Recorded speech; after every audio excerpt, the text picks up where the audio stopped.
Hello, everyone. So, I just wanted to say Happy Easter.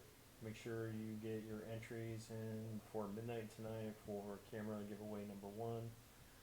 Um, so, I'll do the drawing tomorrow. And then also don't forget, if you're interested in medium format film, I have 4 cameras that I'll start giving away beginning July 1st. Will be the first drawing. So get your entries in for the first camera before midnight, June 30th. Um, let's see, other than that, did want to talk about, there were some questions about, a couple of people had, um, what I did for a living, since I'm not a full-time photographer. I am a Linux systems engineer, senior systems engineer. Um, I work for a company called Cordis Corporation, and I did for 22 years. I worked for Union Pacific Railroad out of Omaha, Nebraska. Um, I've always done photography as a side, basically as a side hustle. Um, Although I will say there was a point in time where I made as much from my photography as I did working at Union Pacific, and I was considering leaving Union Pacific um, and to pursue photography full time, but some things that were occurring at that point, and we'll go back here in a second. Um, so anyway, I started doing photography uh, about 21, 22 years old. My first camera was a Pentax K1000. Um, I started off doing a little bit of model shoots and portrait shoots. Um, that was at the time was living in St. Louis. Was not a great deal of demand for that. Now, I didn't consider doing high school portrait photography. There's of course a couple of set times where you can do that and make good money doing that. Um, and actually, that my senior portrait was probably my first experience or exposure to a professional photographer. So, but from there, I did move on, and next, my photography experience was working with the Navy. I moved into Minolta SRT 101 um, for a short period of time. Was kind of like a backup photographer for NCIS, um, which I quickly realized was not the kind of photography I wanted to do. And from there, went into weddings, um, which I made good money at. Um, did want to couple of notes on wedding photography. So, and I will still shoot weddings. How I approach them today is significantly different than how I approached them then, 20 years ago. So, today I would rent my gear for a wedding. Um, probably three. Today would be three stills cameras. I'd probably go with a Nikon Z8 for those 3 cameras. Probably rent one, two, three, maybe more depending on the situation. Red video cameras. Um, with the appropriate lenses. I'd hire a second shooter.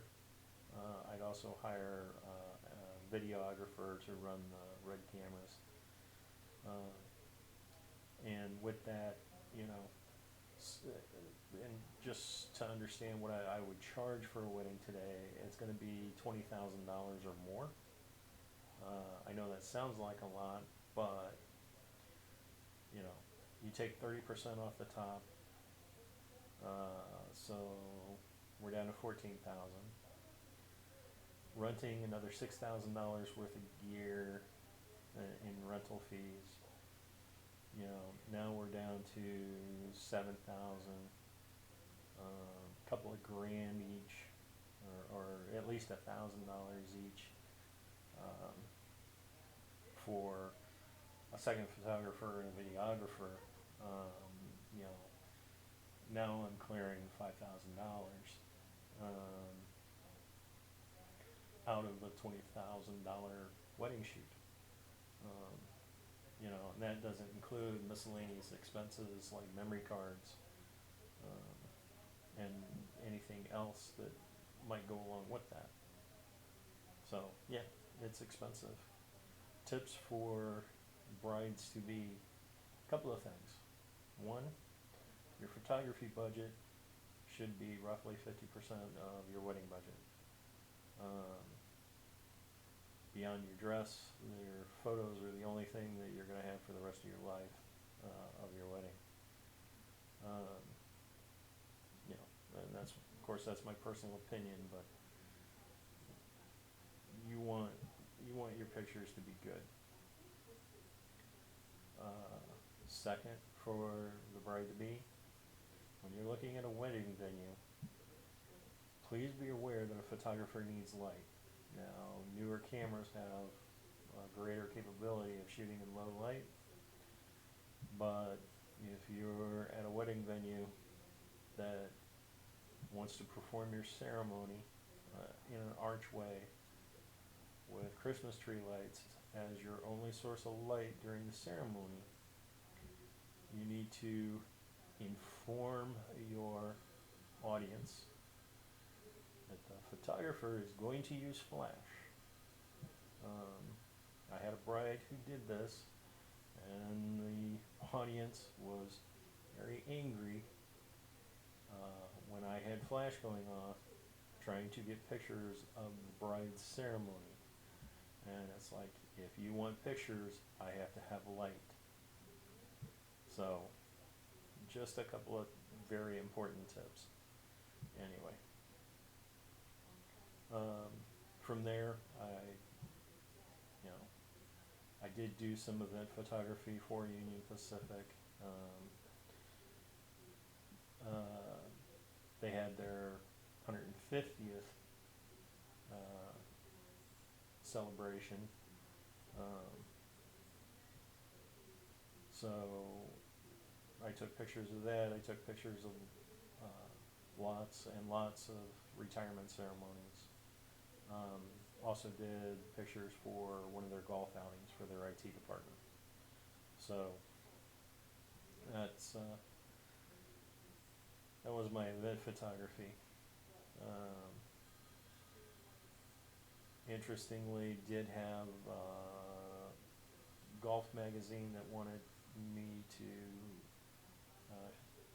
sign up and do golf outing photography for them, and kind of did not want to do that.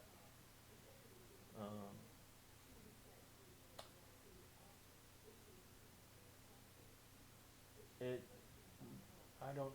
I can't really articulate the reason I didn't want to do that, other than I just had a feeling I didn't want to do that. But you know, being a sports photographer, yeah, you can make money doing well in sports photography and videography. Anyway, I started becoming more interested in doing the fine art photography at the time. And I started posting my pictures up on Flickr, 500 pics, those kinds of places. And recently, that's where I sold some of these pictures, which paid for the Hasselblad 907X. So um, at this point, oh, I should go back. Maybe I did shoot some air show pictures, which were quite popular at the time, uh, specifically of the Blue Angels. And I have some beautiful shots with that Minolta SRT 101. Um,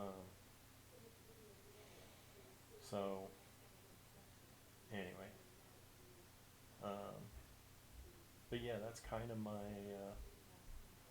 thing. I you know was considering trying to do more landscape photography, um, and even street photography. And I guess at this point, I just shoot a mix of stuff. I'm really a general photographer. I will say I did do a lot and still do a lot of astrophotography. Um, I don't think I've posted any pictures here of astrophotography, but maybe I'll do that here soon. Um, so I do enjoy that as well. Uh, so anyway, um, and if you're interested to know what I use for shooting astrophotography, did have was shooting on a Meade LX 200 10-inch, um, and did do a little bit of work on a Meade ETX 90, which was fun. It's uh, the Meade ETX is a mighty little telescope. So hats off, by the way, and a big thank you to Wiesner's Mighty ETX website. Um, for those of you who aren't familiar with it, it led me to learning to adapt web cameras and how to do picture stacking uh, from a web camera, um, to get enhanced planetary photos. So, um, and I did build my own CCD, Peltier cooled camera that had really high sensitivity. Wasn't a high resolution camera, but there was a book out there called the Cookbook CCD Camera, um, and it basically walked you through how to build your own camera for astronomy use. Later, I did pick up a Canon 40D and had the IR block filter removed and modified so I could take astrophotos with that. Um, and now there's dedicated astro cameras that are built that are within reach of everybody. So um, nowadays I shoot on a Ritchie Crichton 20-inch, um, and hopefully I'm pronouncing that right. Probably not, but anyway. Um, so yeah, I'll get some of those pictures out there. Anyway, um, so but yeah, today I would say I do more fine art, personal project type pictures, um, and moving from Iowa to Florida. The terrain here is of course very different. Uh, Not a lot of forest here, other than kind of the swampier areas. Uh, Fighting bugs and things like that. So yeah. Um, in addition to that, with my sight issues, which I'm hoping to get taken care of this summer, it's been a challenge, but I'm gonna figure out how to adapt to it all and get more pictures. So Anyway, I'm hoping that that answers some of the other questions I've seen recently that people have had. Um, so, anyway, keep your comments coming. If you like this video, please give it a thumbs up. And if you're not a subscriber, please subscribe. Would appreciate it. If you want to support the channel, I do have a Patreon page. You can find that in the description. And again, reminder, camera giveaways. I'm giving away a camera tomorrow. Um, and we'll be giving away some old medium format folding cameras starting July 1st. And we'll take it from there. And I guess that's it. Thanks. Have a great week. We'll see you later.